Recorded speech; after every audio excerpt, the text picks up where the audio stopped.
Welcome then to highlights of stage 17 of the Vuelta A Espana. Smiles all round from yesterday's winner Egan Bernal. Tom Pidcock dressed up in rain clothes because the rain was falling.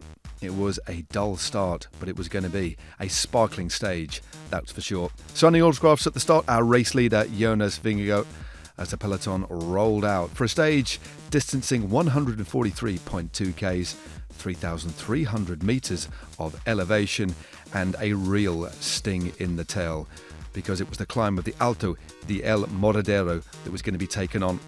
A rolling parkour, as you can see. There was a very fast start indeed, 50k an hour for the first hour of this stage, and eventually 12 riders went clear, including Brandon Rivera of Ineos, Madis Mikkels of EF, Antonio Tiberi was also there, but meanwhile the peloton being led by Team Visma Leasebike, and the break never got more than 2 minutes. Such was the pressure being applied at the front that there were several splits.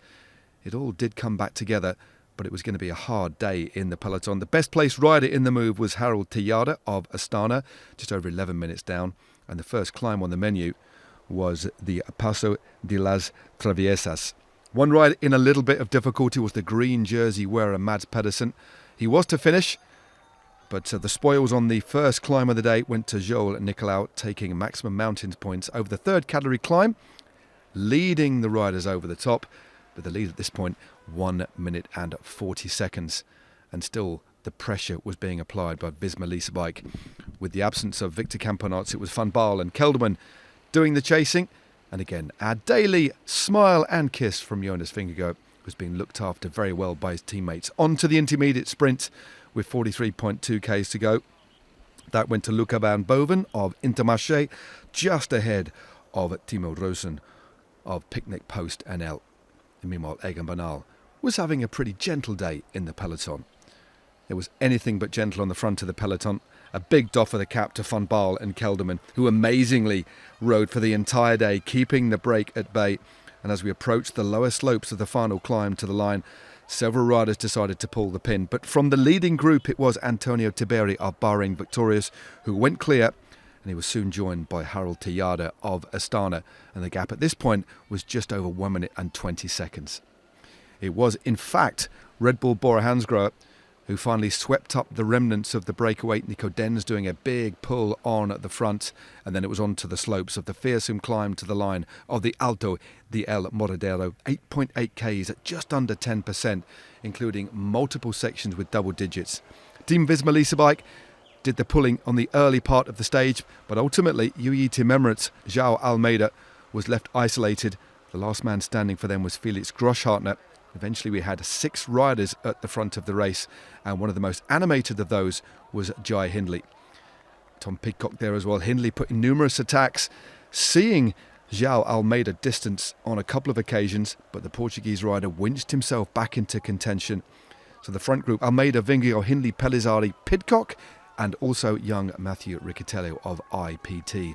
Through the scorched, barren, almost alien landscape the race went, and there were a few words between João Almeida and Jonas Vingegaard. Then, with 3.5 kilometres to go, after a couple of attacks, Giulio Pellizzari, the 21-year-old Italian, resplendent in white, he went clear with a big acceleration. And meanwhile behind, the chase was on from Matthew Riccitello. It's going to be their first stage win of this Vuelta A Espana, and they are still in it. A podium place may be in sight. For now, though, it's a crowning moment of a young career. A new Grand Tour stage-winning star is born.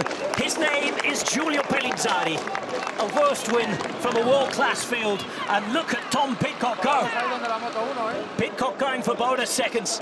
A reminder, third place, and look how well he's defending it. No bonus seconds, crucially, for Vingegaard or Almeida. So an absolutely superb, so far a career-defining ride by young Giulio Pellizzari in the white jersey. In the process, he moved himself up 1 place on the general classification. This is a young man who already this year finished in 6th place overall in the Giro D'Italia. What a talent it is. His first World Tour win and his first win at this level, and look at what it means to him. Delight all round. So Pellizzari takes the stage ahead of Tom Pidcock, Jai Hindley in third. Then we have Vingegaard, Almeida, Riccitello, Gold, Train, Kuss and Matteo Jorgensen rounding out the top 10. So delight all round for the man from Red Bull, Bora Hansgrohe. What a moment and what a career that lays ahead for this man. So much potential already being fulfilled. So, a couple of changes on the GC. Vingegaard extending his lead from Jai Almeida. He now has 50 seconds advantage. Pidcock there in third, ahead of Hindley, Pellizzari, who moves above Goal, Riccitello, Kuss, and Torsten Threin still in the top 10. So another day in the red jersey for Jonas Vingegaard, who was certainly put under pressure today, but importantly, crucially, has still got that lead heading in to this stage 18. It is the only individual time trial of this edition of the Vuelta A Espana. It is pretty pan flat, only 140 metres of elevation gain, and the total distance 27.2 k's. This should definitely see a potential shake-up in the general classification, but importantly, can Jonas Vingegaard hold on to red?